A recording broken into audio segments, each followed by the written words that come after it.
Arya Organic versus everything else. So let's compare to the original and the Stealth. I explained the differences pretty thoroughly in the full review of that headphone, but the basic premise is that the original Arya had good sound staging and good scale to it, but sacrificed some of the frequency response things that the newer Stealth came out with. But the newer Stealth, while gaining those frequency response adjustments and really good traits like good bass response and good timbre characteristics, it lost a little bit of the scale and the size and the sound staging. The Organic is the best of both worlds. Good frequency adjustments, good sound staging, good scale, good bass response, good mid-range, good timbre. It's kind of the best of all of the previous Aryas if you were to take the good traits and leave out some of the bad. Now, compared to a headphone that this is partially based off of, which is more expensive, the HE1000 V2, which this uses the same substrate, but a different magnet design as that headphone. You can actually physically see the difference here. That headphone is an incredible headphone. Now, that headphone, I'm pretty sure is a little bit more detailed than this headphone, but I think it's achieving that detail through a frequency response forwardness in the treble response. It's a lot more forward than this headphone is. Because of that, there's some benefits and some drawbacks. It's kind of bright. That is a drawback to the HE1000, but it is more detailed. It is straight up more informative than this headphone. But the Organic is a little bit more pleasing to listen to, in my opinion, albeit a little bit less informative. And it's also a little bit warmer through the mid-range and a little bit thumpier and more dynamic through the bass response, even though the HE1000 is also very good at that. I'm not sure which headphone would perform better in terms of overall technical information, but I think that the more pleasing headphone to listen to is the Arya Organic. And one of the biggest benefits to the Organic over the HE1000 V2 is sound staging. The V2 is a very personal sounding headphone with some touches of soundstage. The Arya is wider and taller sounding, and mixing that soundstage with an overall softer and warmer sounding headphone, I think was a phenomenal mixture in the Organic. So if it were me, I would pick the Organic personally. Okay, Focal Clear and Focal Clear MG versus the Organic. Personally, I like the OG Clear very much. It's a very different headphone from this. It's got a little bit of sound staging, a pretty decent amount, but it's a very warm, tilted headphone. It's got a little bit of clarity in the top end, but that really isn't the focus. It's got a good focus on mid-range, a good focus on bass, and a good focus on being a relatively smooth and enjoyable headphone. This headphone comes in with a lot more information, especially in the top end of treble response. It pops forward above 10,000 hertz a lot more often than the Clear does. And I would say it's overall in almost every category, including bass, including mid-range, including treble, including sound staging and imaging. It's more informative, but it doesn't give you that warm and fuzzy feeling that you get from listening to a warm and engaging headphone like the Focal Clear. It's a very different experience. It's a much more structured experience over here on the Organic, and a much more kind of subjective experience over here on the Focal Clear. The MG is different from both of those because it has a much greater focus and emphasis on the mid-range. And I would say that the mid-range is superior in terms of both technicality and focus than both of these headphones. And then it would go to technicality and focus on the Organic, and then it would go to the OG Clear. So MG, Organic, OG Clear. Now, because it focuses so much on the mid-range, like the HD600 series, for example, you do sacrifice sound staging. So the sound staging on the MG is not really that competitive with something like the Arya Organic. A headphone that I've not personally heard, but I'm going to share some anecdotal experience from other users, the MM500 from Odyssey versus the Organic. So the Organic is supposed to have better staging and better bass response, kind of a more dynamic experience in both of those ranges. It can sound more personal, and it can also sound further out than the MM500, but the MM500 is supposed to have kind of a more gutsy mid-range and a little bit more detailed top end. I can't personally verify this myself, but the people I've talked to about this, in my opinion, are very trustworthy. An Odyssey headphone I would like to compare this to is the latest iteration of the LCD-X, which I love a lot. This may sound like a weird audiophile thing where we come up with a bullshit term to explain the way something sounds, where it's not actually applicable to anything that sounds a way, like when I say girth or something, right? I would say that the LCD-X is a lot more afraid to make a mistake than this headphone is, if that makes any sense. It's very structured, it's very rigid through all of its sound. It's very tight sounding. It sounds very cohesive and correct, but it doesn't engage in any fun activities like the Organic does. The bass response, the mid-range, and the treble response on the LCX are all very good.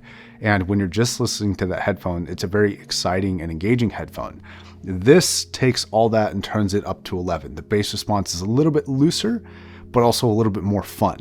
The mid-range is a little bit less technical and a little bit warmer, but also a little bit more engaging. And the treble response, it's a little bit more forward than the LCX is, and the LCX is probably more enjoyable, but the Organic is a little bit more informative and it adds that sound staging depth, which is a massive take over the LCX. Now, something I would like to mention about every headphone I've talked about so far, except for the OG and the Stealth Arya, is build quality. The HE1000 SE, the MM500 is supposed to have, and the Focal headphones I mentioned all have better build quality than this headphone. This headphone relatively maintains a lightweight despite its big size. It's a very massive headphone, but I do think that this has something over all of those actually, which is comfort.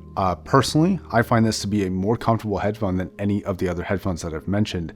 But admittedly, when you're talking about build kind of quality, it isn't quite there to the level of the other headphones that I've mentioned. Now, the next comparison is a comparison that I don't feel like is applicable anymore. In a lot of ways, this feels like a next generation headphone than the headphone I'm going to mention in a second. And it was a much more applicable comparison to the OG Arya and not quite as applicable to this Arya, which is the HD800S. And the reason why is because all the 800S really had, in my opinion, at the end of the day, was sound staging width. It didn't have vertical height to the soundstage, it didn't have scale to the soundstage, and it didn't have the capability of both being far out and personal like the Organic has. This has the best of all worlds. You want to listen to an incredibly intimate Sam Smith song. It's very pleasing and engaging and warm and inviting, but personal and like very close on the Organic. It's never like that on the 800S. The 800S also has a lot of frequency and treble issues like we already know. The 800S is far less engaging through the mid-range and has a lot less bass and sub-bass response. And because of that, this headphone just seems like a clear winner in my opinion. Like it dominates almost every category except for maybe how far out it will get. But even the difference is there. If you're just talking about width, if the 800S is getting to a 10, this is getting to a 9. It's really close, but you get all the other benefits of scale and size and that personal nature and all the frequency benefits as well. So this to me is a clear winner. And again, 800S build is a lot better. So I've been very complimentary so far. So it begs the question, okay, at what level does this headphone start to be beaten by other things? Because all the headphones that I've mentioned so far, I think this is a better headphone for me, even though other headphones might have a user preference. The thing with this is that I feel like everything that beats this is either very close in terms of capability or just very expensive. For example, the AB1266, it's a very uncomfortable headphone compared to this, but it does sound better. It's got really good sound staging, incredible detail retrieval. It's got a really pleasing bass shelf to it. It has some a little strange tamper characteristics that they fixed in the Diana TC, also from Abyss. And both of those headphones are better, in my opinion, than this headphone, but they're significantly more expensive, like 4 to 5 times the cost of this headphone, but they are better.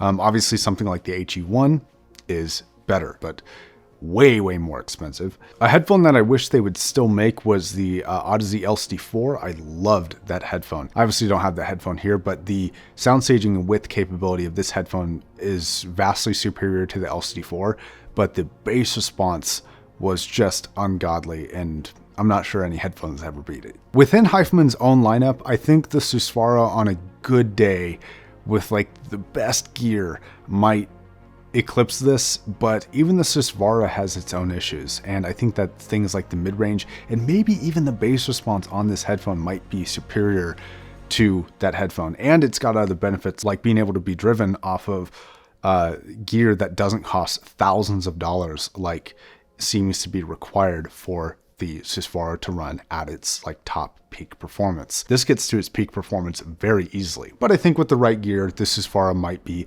a bit better. Now, even though a few headphones on the market beat it, I think it's very impressive that this is even still in the running for being a very good headphone, even with those vastly more expensive ones.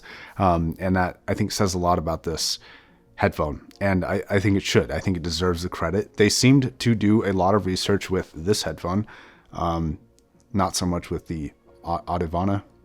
The closed back high-end one that they just made is really bad, but they seem to have learned from their previous headphones, and that's exactly what I want from these companies. I want them to take the information that they gathered from the community, take the information that they gather from measurements, and really try to find a way to make the best of all worlds, and I feel like they deserve a lot of credit for doing that on this headphone. I think it's very good. Hopefully I answered the biggest, most comparative questions that people might have about this headphone. Sorry I haven't had any experience with the MM500. That is a headphone that I wish I could check out, and I wish I could have done an actual physical comparison myself. That would have been cool. But I'm hoping this gives you a little bit more insight as to how the Arya is different and how it compares to some other headphones on the market that you may have heard. Okay, thanks a lot for watching. See you guys next time. Bye.